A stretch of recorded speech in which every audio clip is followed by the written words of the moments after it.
सभी ज्योतिष प्रेमियों के लिए मेरा सादर नमस्कार। मैं डॉक्टर मस्तराम शर्मा,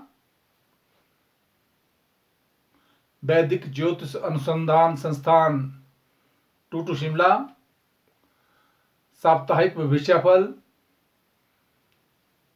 8 से 14 नवंबर 2021 तक। द्वादश भाव में गोचरीय ग्रहों का प्रभाव राशियों के आधार पर। वृषभ राशि पर राहु, तुला राशि पर सूर्य, बुध और मंगल का योग बना रहेगा। केतु वृश्चिक राशि में रहेंगे। शुक्र और चंद्रमा का योग धनु राशि में। चंद्रमा 9 तारीख को 10:36 पर मकर राशि में प्रवेश करेगा। उपरांत 12 तारीख को प्रातः 2:51 पर कुंभ राशि में प्रवेश करेगा। और उसके उपरांत 14 तारीख को प्रातः 10:11 पर चंद्रमा मीन राशि में प्रवेश करेगा। मकर राशि पर बृहस्पति और शनि का योग बना रहेगा। इस प्रकार मेष राशि का जातक और उसका स्वामी ग्रह बुध के साथ सप्तम भाव में मंगल विराजमान है। बुध और मंगल दोनों अस्त है, इसलिए पारिवारिक जीवन में और शारीरिक स्वास्थ्य का विशेष ध्यान रखना होगा। और साथ सूर्य के साथ अस्त होने के कारण सूर्य नीचस्थ होकर सप्तम भाव में विराजमान है, इसलिए पारिवारिक जीवन में और व्यापार के क्षेत्र में विशेष सावधानी से आगे बढ़ना होगा। कहीं केतु अष्टम स्थान में चोट इत्यादि से बचना होगा। परंतु दसम भाव में जहां बृहस्पति और शनि का योग बना है, नौकरी में विशेष सफलता के योग प्रदान कर रहा है। कदापि अस्त होता हुआ मंगल भी दसम भाव को उच्च दृष्टि से देख रहा है, इसलिए सामान्य राजपक्ष से कहीं मनमुटाव हो सकता है, विशेष ध्यान देना होगा। समय अभाग्यवर्धक है। वृश्चिक राशि में राहु का योग है, इसलिए वृश्चिक राशि के जातक के लिए जहां दाम्पत्य जीवन में सप्तम भाव में केतु है और उसका स्वामी मंगल सूर्य के साथ अस्त होकर चला है, इसलिए व्यापारिक क्षेत्र में और पारिवारिक क्षेत्र में कुछ उलझनों का सामना करना पड़ सकता है, विशेष ध्यान देना होगा। वहां जहां अष्टम स्थान में चंद्रमा, चोट इत्यादि से बचना होगा। उपरांत चंद्रमा जब मकर राशि में और कुंभ राशि में प्रवेश करेगा तो धर्म कर्म में रुचि बढ़ेगी और राजपक्ष से मान और सम्मान और प्रतिष्ठा बनी रहेगी। मिथुन राशि का जातक और उसका स्वामी ग्रह बुध ग्रह जो अपने से पंचम भाव में है, पंचम भाव में सूर्य के साथ अस्त होने के कारण सूर्य भी वहां है, इसलिए बौद्धिक क्षेत्र में संतान पक्ष में कुछ समस्याओं का सामना करना पड़ सकता है। परंतु केतु षष्ठ भाव में रोग इत्यादि से बचना होगा। और दाम्पत्य जीवन में शुक्र और चंद्रमा का योग व्यापारिक क्षेत्र में और दाम्पत्य जीवन में सामान्य उत्तरोत्तर लाभ की प्राप्ति होगी। परंतु यही बृहस्पति अष्टम में होने के कारण कदापि समस्या का सामना भी करना पड़ सकता है। जहां दसम भाव का स्वामी होने के कारण बृहस्पति अष्टम में है, इसलिए राजपक्ष से भी कुछ उलझनों का सामना करना पड़ सकता है, विशेष ध्यान देना होगा। कर्क राशि का जातक और उसका स्वामी ग्रह चंद्रमा अपने से षष्ठ स्थान में है। रोग से बचे, सावधानी रखें। शत्रु पक्ष जो है कहीं बाधा उत्पन्न कर सकते हैं, विशेष ध्यान देना होगा। वहां यही चंद्रमा जब मकर राशि में 9 तारीख को प्रवेश कर जाएगा तो व्यापारिक लाभ और पारिवारिक जीवन में सुख की प्राप्ति करवाएगा। और उसके उपरांत चंद्रमा अष्टम स्थान में जब 12 तारीख को रात्रि 2:51 में प्रवेश कर जाएगा तो उस समय चोट इत्यादि से बचना होगा। और उपरांत भाग्योदय और यात्राओं के योग बनेंगे। दसम स्थान का स्वामी जहां मंगल सूर्य के साथ योग बना रहा है, अस्त है, इसलिए नौकरी के क्षेत्र में भी कुछ समस्याओं का सामना करना पड़ सकता है। मंगल मंत्र का जाप करता रहा करे और देवी के मंदिर में जाना मंगलवार के दिन सदैव हितकर होगा। सिंह राशि का जातक और उसका स्वामी ग्रह सूर्य अपने से तीसरे स्थान पराक्रम में है और तीसरे स्थान में मंगल और बुध का योग भी बना है। इसलिए भ्रातृ पक्ष से कुछ मनमुटाव हो सकता है।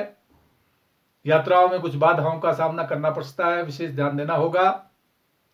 वहां दाम्पत्य जीवन का स्वामी शनि अपने से षष्ठ भाव में, यद्यपि षष्ठ भाव में शत्रु पक्ष पर जो विजय प्राप्त कराता है, परंतु स्वगृह होने के कारण जो है पारिवारिक जीवन में और साथ जो है व्यापार के क्षेत्र में सामान्यतः उत्तरोत्तर जो है लाभ की प्राप्ति होगी। जहां दसम भाव में राहु विराजमान है वह राजनीति के क्षेत्र में मान और सम्मान प्रतिष्ठा को प्रदान करेगा। कन्या राशि का जातक और उसका स्वामी ग्रह बुध द्वितीय स्थान में, यद्यपि मित्र क्षेत्रीय है परंतु अस्त है। सूर्य भी वहां बैठा है, इसलिए कहीं धन प्राप्ति के क्षेत्र में या कहीं वाणी के क्षेत्र में या सुख के क्षेत्र में कुछ उलझनों का सामना करना पड़ सकता है, विशेष ध्यान देना होगा।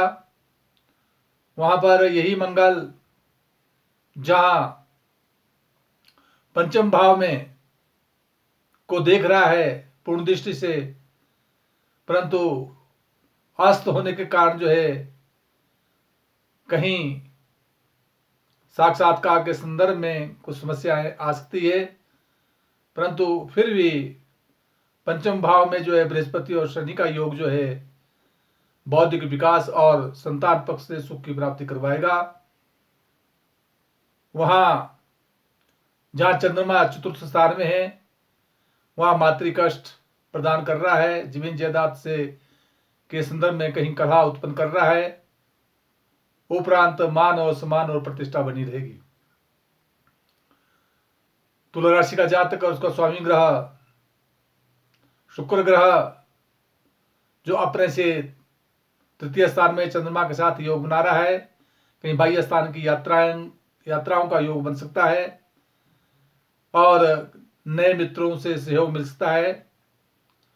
पारिवारिक जीवन में का स्वामी मंगल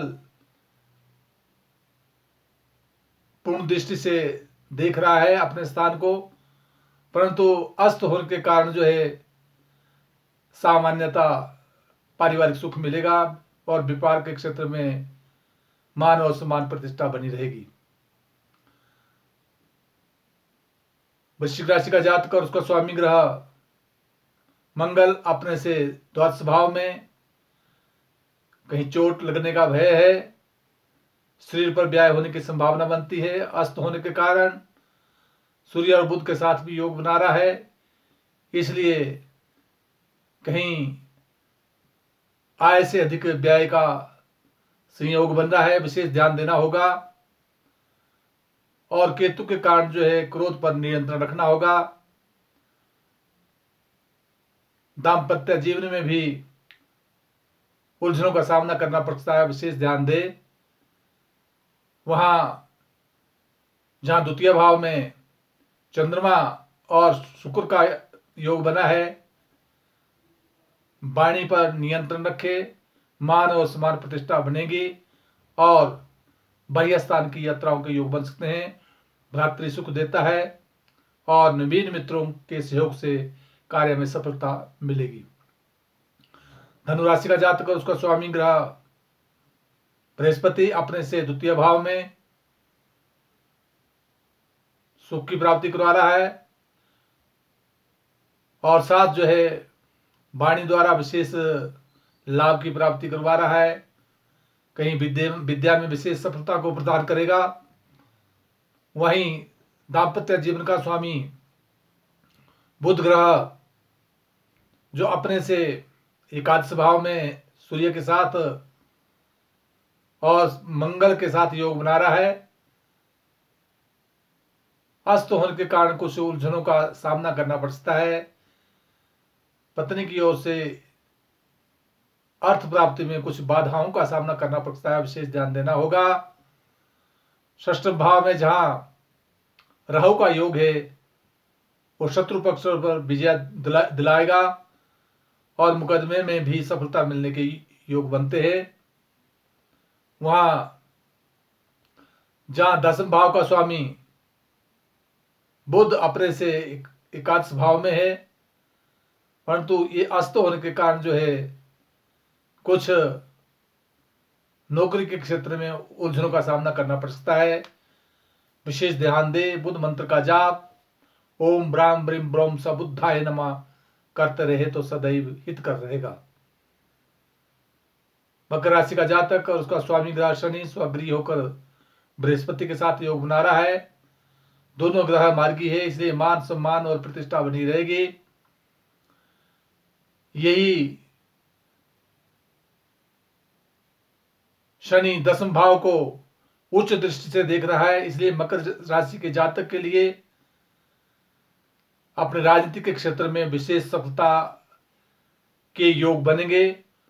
परंतु कदापि जहां दसम स्थान में सूर्य और बुध और मंगल का योग है, उसके कारण जो है, क्योंकि सूर्य के साथ दोनों ग्रह अस्त है, इसलिए कहीं राजनीति के क्षेत्र में ऐसे जातक के लिए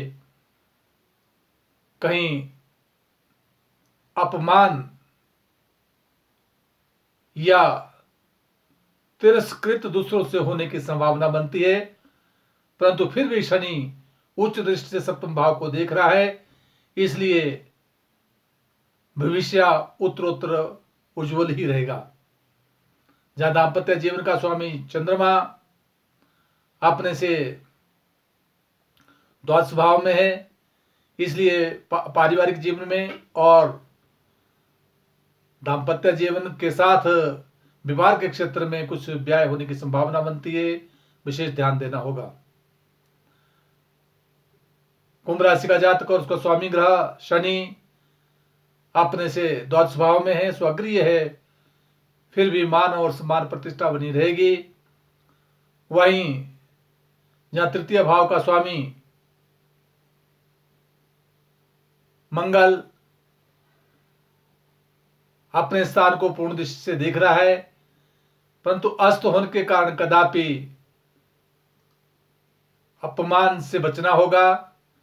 यात्राओं में कहीं बाधा आ सकती है और अपने छोटे भाइयों के साथ कहीं मनमुटाव हो सकता है, उससे विशेष ध्यान देना होगा। और साथ जो है शनि मंत्र का जाप करते रहे तो हित कर रहेगा। मीन राशि का जातक और उसका स्वामी ग्रह बृहस्पति अपने से एकादश स्थान में शनि के साथ योग बना रहा है। धन प्राप्ति के योग बनेंगे, मान सम्मान प्रतिष्ठा बनी रहेगी। वहां जहां द्वितीय भाव का स्वामी मंगल द्वितीय भाव को देख रहा है, इसलिए अस्त होने के कारण कदापि धन संबंधी परेशानियां आ सकती है, परंतु फिर भी अपने स्थान को देख रहा है, इसलिए धन प्राप्ति के योग बनेंगे, मान सम्मान और प्रतिष्ठा बनी रहेगी। वहां सूर्य भी उच्च दृष्टि से देखेगा, धन प्राप्ति के योग बनेंगे। वहां दाम्पत्य जीवन का स्वामी बुध ग्रह जो अपने से अष्टम भाव में सूर्य मंगल के साथ योग बना रहा है, इसलिए व्यापार के क्षेत्र में और पारिवारिक के क्षेत्र में उलझनों का सामना करना पड़ सकता है। वहां बुद्ध मंत्र का जाप करते रहे, ओम ब्राम ब्रीम ब्रोम स बुद्धाय नमः, तथा गुरु मंत्र का जाप ओम ग्राम ग्रीम ग्रोम स गौरवे नमः करते रहे तो सदैव हितकार होगा। परंतु वहां पर जहां दसम भाव में चंद्रमा और शुक्र का योग बना है, वो मान और सम्मान और प्रतिष्ठा राजपक्ष से दिलाएगा। उपरांत धन की प्राप्ति के योग बनेंगे और 14 तारीख के उपरांत जब यही चंद्रमा मीन राशि में प्रवेश कर जाएगा तो मान और सम्मान और प्रतिष्ठा और अधिक बढ़ेगी। परंतु 12 तारीख के उपरांत और 14 तारीख से पूर्व कहीं व्यय होने की भी अधिकता बनी रहती है। द्वादश भाव में ग्रहों की स्थिति के अनुसार जिन जिन भाव का जो ग्रह स्वामी बनता है उस मंत्र का जाप करना, उस मंत्र संबंधी वस्तुओं का दान करना सदैव हितकर होगा। जय हिमाचल, जय भारत।